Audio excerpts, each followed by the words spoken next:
C++ tutorial. Simple calculator. Part 1. Ngayon ay January 26, day 26 ng aking learning tutorial sa C++. So, kahapon, di ba, natapos ko na yung mga tutorials dito sa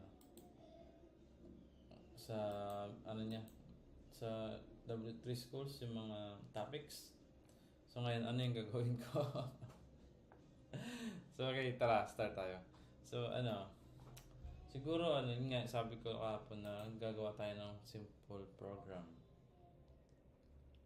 Gamit yung mga, dito tayo kukuha sa mga pag-aaralan. Siguro, ang gagawin ko ngayon ay, gagawa na lang ako ng